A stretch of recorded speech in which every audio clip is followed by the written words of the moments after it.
Mark, you've seen a few of the films that have come out this past couple weeks. It's been a big movie season, and we're just going to kind of go over some of them and then share our thoughts. So let's start with Life of Pi. Sure.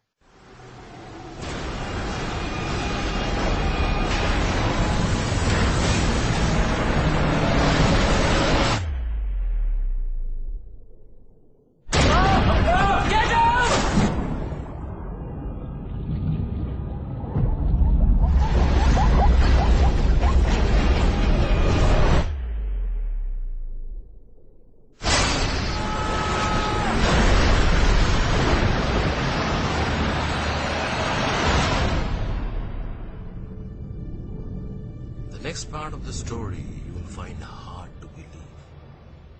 And Life of Pi is, of course, the new film from director Ang Lee, or is it Ang Lee? Either one. Shouldn't have to be confused on Ang Lee, but I'm going to be. So there we go. Anyway, it's story of survival, told in flashback. A man talking about his life. The biggest event, of course, is this giant shipwreck that happened, which left a boy stranded in the ocean on a lifeboat with a tiger.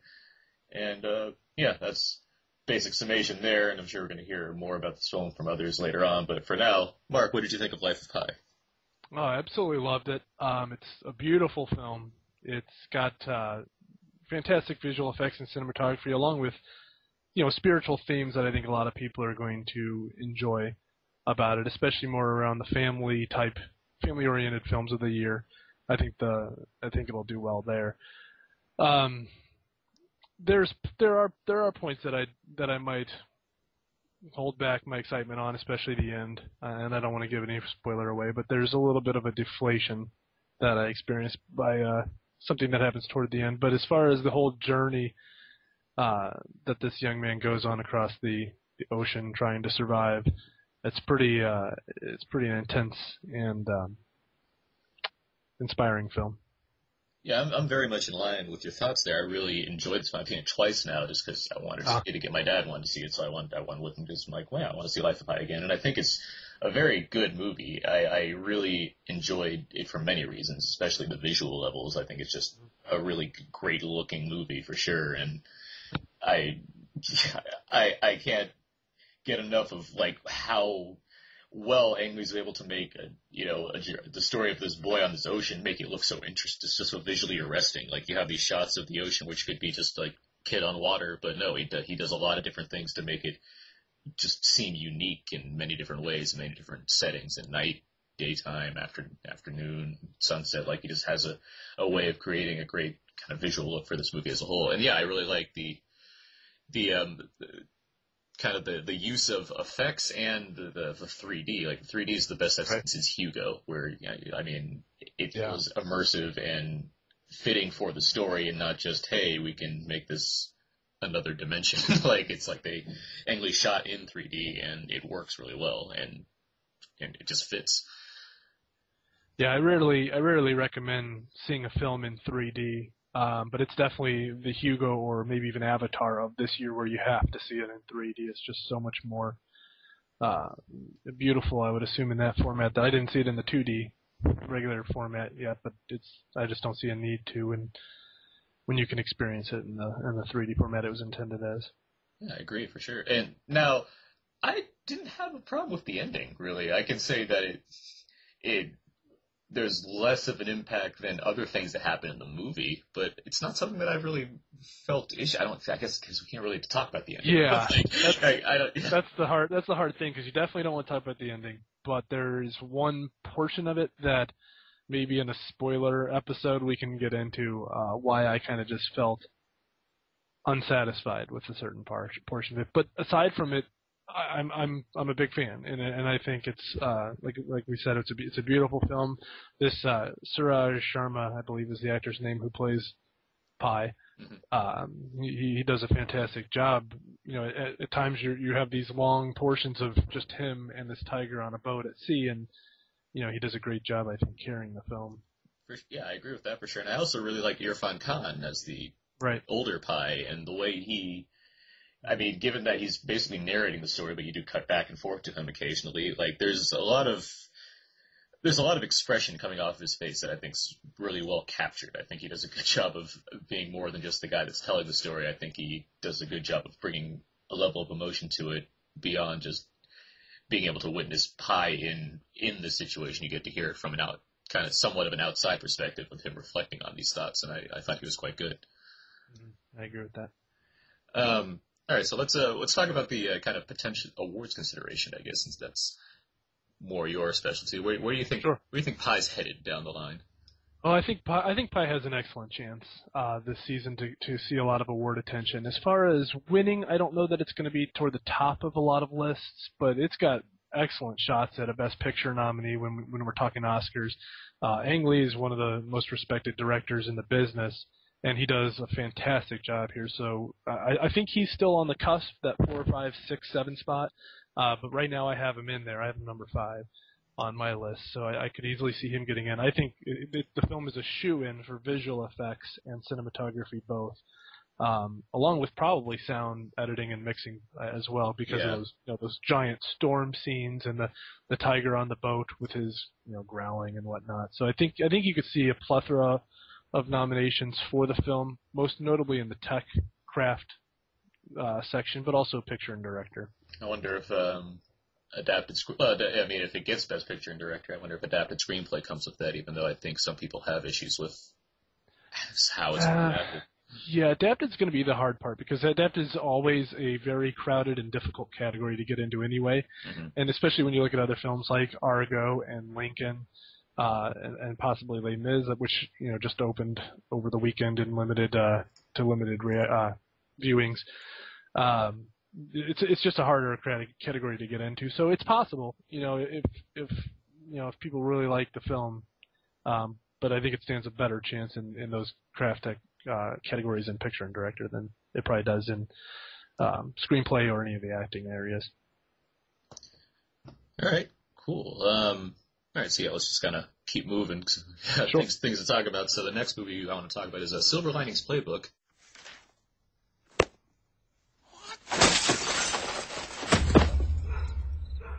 Let me just break it down for you. The whole time you're rooting for this Hemingway guy to survive the war and to be with the woman that he loves. It's 4 o'clock in the morning. Can't somebody say, hey, let's have a good ending to the story? I can't apologize. You know what I will do? I will apologize on behalf of Ernest Hemingway, because that's who's to blame here. Yeah, have Ernest Hemingway call us and apologize to us, too.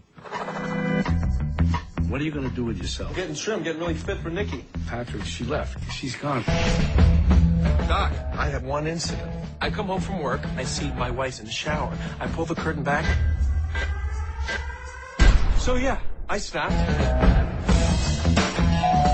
Hey, Tiffany. This is Pat. You look nice. Thank you. I'm not flirting with you. I didn't think you were. Look, I think you're really pretty, but I'm married, okay? So am I. No, that's confusing. He's dead. Wait, what's happening? This is the new film from David O. Russell, starring Bradley Cooper and Jennifer Lawrence and Robert De Niro.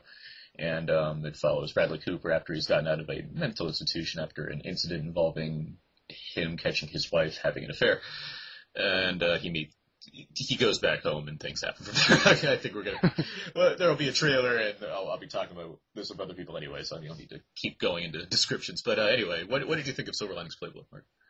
I was a big fan of Silver Linings Playbook. I think Bradley Cooper was absolutely fantastic, and as great as Jennifer Lawrence was as well, who she seems to be getting most of the praise right now, and she's considered by most to be the front runner for a lead actress at the time. I think it's really Bradley Cooper who carries the film. He's fantastic as a brooding, agitated man suffering with these afflictions, the bipolar disorder, and the film is it goes beyond being just your conventional romantic comedy. It's more than that. There's a lot more going on with the dysfunctional family angle between the father and son, which the father is played by Robert De Niro, who's also fantastic.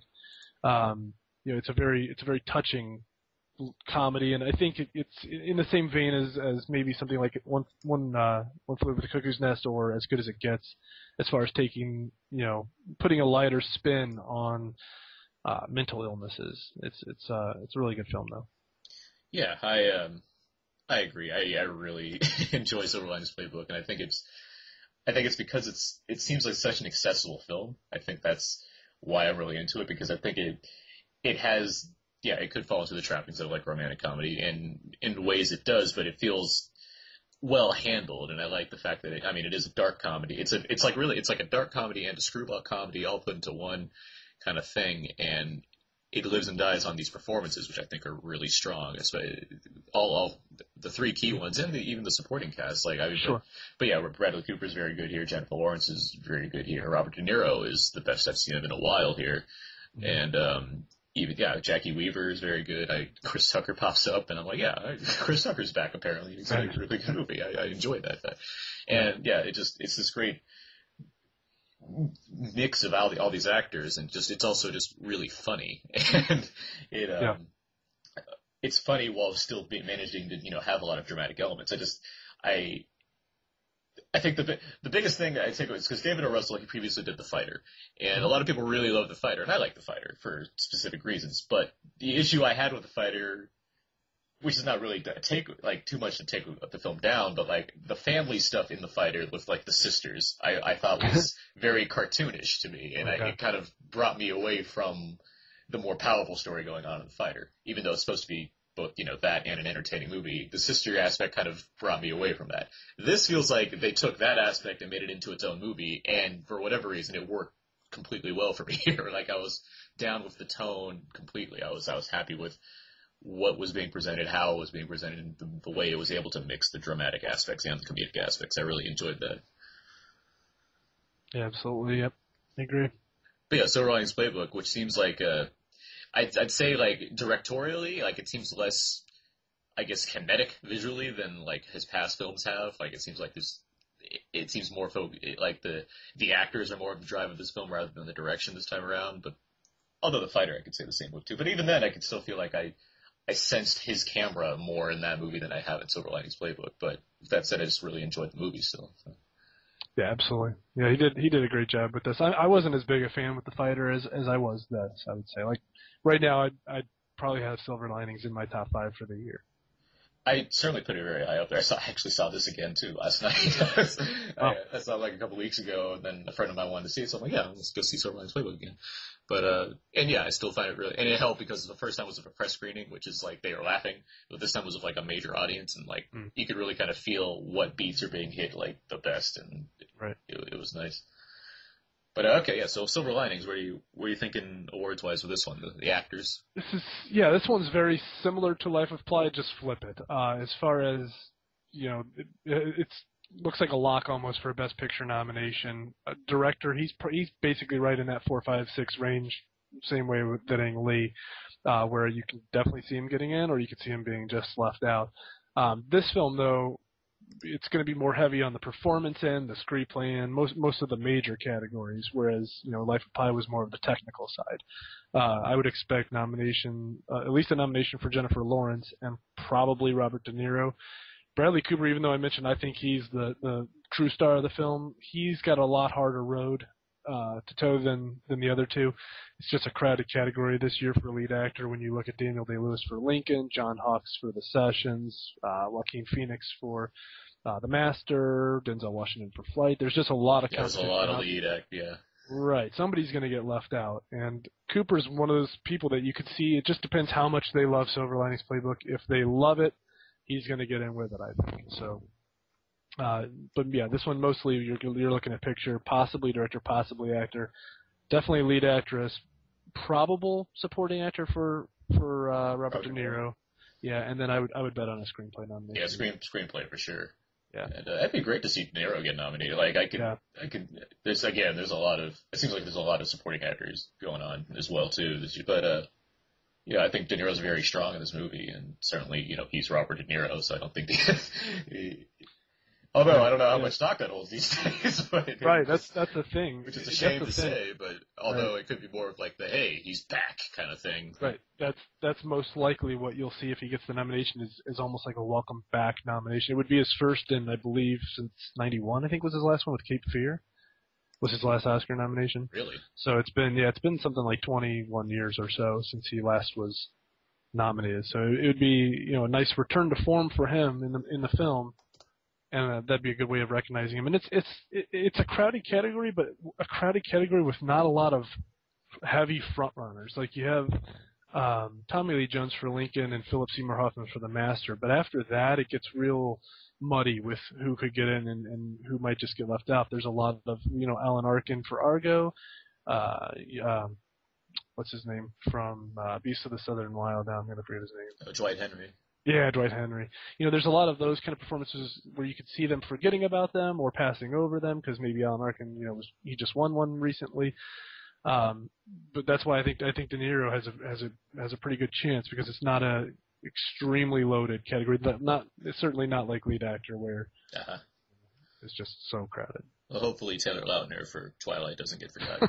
But okay, so let's move on to our next film, which is gonna. Oh, actually, let's talk about A Royal Affair because you've seen this one. I haven't seen this one. But what's a Royal Affair about? If you can get the king to visit your bedchamber on the first evening, you'll be perceived as a great success. I was an innocent, married simply for political union. Jeg, kong Christian den 7. erklærer hermed krig mod lort. To a man who cared little for me. Rikke, jeg kan godt lide luder med store bryster. Jeg kan godt lide at slås. Og hvad der galt i det? Hvorfor var det lige mig, der skulle have den kedelige? Gå så. Gør hende sjov. Jeg vil gerne have en sjov dronning. As Struense's influence grew, his grip on the king tightened. Jeg tror, du kan blive en fantastisk konge, Christian. But while he gave Christian back his mind, what he gave to me was more powerful and far more dangerous. A Royal Affair takes place in the Age of Enlightenment in Denmark. It's Denmark's official entry this year into the Oscar foreign language race, and it tells the story of princess who then becomes queen, Caroline Mathilde, I believe is how you say that. I'm awful with pronunciations. But Alicia Vikander, she's also going to be seen in Anna Karenina coming up. She plays the queen. She does a terrific job. She gets forced into marriage with this king of Denmark who's a total jackass. And they believe he suffers from mental disorders as well. But for the most part, he's this immature guy who just likes to fool around with other women and pay her no attention. In the meantime, she develops this relationship with the king's personal physician, Struensee, Dr. Struensee, played by Mads Mikkelsen. Oh, Mads Mikkelsen. Okay. Yeah, who most people probably know from Casino Royale. Right. Yeah. So yeah, they begin this kind of love affair, and it's really interesting because the king really loves this doctor as a mentor and friend, and the queen loves him as a lover. In between this whole love affair going on, it goes to this other level where now the queen and doctor are using the king to help run this country and bring Denmark out of the Stone Ages, basically, and take over what the king has let the country kind of slide to the rule of the cabinet. So yeah, it's a really interesting movie, and the thing is, for me, with period pieces like this, I'm not a big fan of them. Mm-hmm. And I gotta say, I really, really liked this movie. So it's the genre I usually least enjoy, but I was pretty enthralled with the story here. That's good to hear. I've heard a lot of good things about Royal. I mean, yeah, it's that season, so I'm obviously going to hear a lot of good things about these kind of movies. But right, yeah. But yeah, no, there's some things I like in it. Not having seen, there's some things I like about. That I know about it. So yeah, if I get a chance, I might be able to go check it out. But where do you? It's the official foreign entry, right? So probably. Right. Yeah. So yeah, you can look for it in the foreign language race, but crazy things happen in that field all the time. So I wouldn't call it a lock at this point. Probably Amour and The Untouchables are probably the only two you would feel safe calling locks in that field yet. But this is probably the next closest thing. Costume design is another thing that I could see it getting in. Foreign films don't really cross over too much in other categories. I think voters kind of feel that they have that category set aside to recognize them, which is kind of silly, but it happens almost yearly where you don't really see them across the board in other categories. But, I think Ang Lee was probably the last person to really bring a film like that crossed over a lot with Crouching Tiger, Hidden Dragon. Yeah, Crouching Tiger was big. Pan's Labyrinth was big. Oh, Pan's Labyrinth. I forgot about Pan's Labyrinth. Yeah. Pan's Labyrinth, yeah. Children of, or City of God was the one, they got a director nom as well. Which, oh my God, I love City of God so much. and just last year, A Separation was also nominated for screenplay. So that was a big thing. It happens. It happens. It's just not very common for them to spill over into too many categories. And really, I don't expect too much as far as Oscars for this film, other than foreign, and then possibly a nomination in costumes is probably what you're looking at. But even there, it's going to have some competition getting into, especially being foreign. It kind of handicaps it. But the big thing I think with this movie is to look for Alicia Vikander, and I know I'm probably saying her name wrong. Just saying it phonetically, it's Alicia Vikander. She's fantastic, and I wouldn't be surprised if we see more from her. Knowing especially that she's also in Anna Karenina, I'm sure we're going to be seeing more from her. All right, great. Now let's talk about Lincoln really quick. We all talked about Lincoln last week, but you were not. I mean, and we wanted to get you on that podcast. That just didn't work out. But what were your thoughts on Lincoln? Well, Lincoln's one of the big films of the year, of course. Steven Spielberg's newest. For me, it's the best I've seen so far this year. I was an enormous fan of it, both with what Spielberg did, and then of course the performances from top to bottom, and most notably Daniel Day-Lewis, who's just absolutely mesmerizing as the president. You kind of just forget you're watching Daniel Day-Lewis, and you just get taken into this time period, and the way that they show the passing of the 13th Amendment. Yes. God, I'm so bad with history. Yeah, the 13th Amendment. It was just fantastic and entertaining to see how not much seems to have changed from back then to today, as far as all the lobbying and whatnot. Certainly in the way it's portrayed. Yeah. Right. And the James Spader character and Tommy Lee Jones characters were highly entertaining.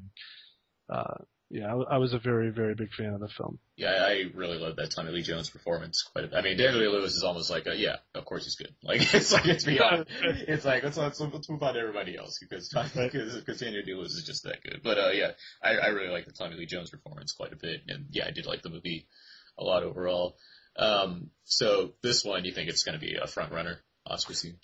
Yeah, I mean, since my initial predictions in April, I've had this in the number one spot. I haven't moved it since. I think its biggest threat is probably going to be Les Mis, even though most people are saying Argo at the moment. I feel it's going to probably be between those two, with Argo as the third spot. But yeah, Lincoln's going to be a huge player at Oscar. Whether it wins or not will be interesting. We still have to see Les Mis, which, like we mentioned earlier, just is now starting to be seen. But you can expect Lincoln to possibly lead with nominations from top to bottom: text, acting, directing, screenplay, picture. It's going to be a major player. Okay. Yeah, I think that's kind of because we're going to have so many other guests participating in this. I guess we're just going to have to wrap it up. So, Marco, where can more people find your work? Right for the awardcircuit.com. Right now, you can view my reviews and news stories there. And I'm MJ Award Circuit at Twitter. All right, great. Thanks for your thoughts on these several films. I know you're going to go see Rise of the Guardians later today. I hope you enjoyed that. I had thoughts on it. I think it's fine. It's fine for families for sure. Yeah, I'll have to listen to hear what you guys thought about that one. Yeah, for sure.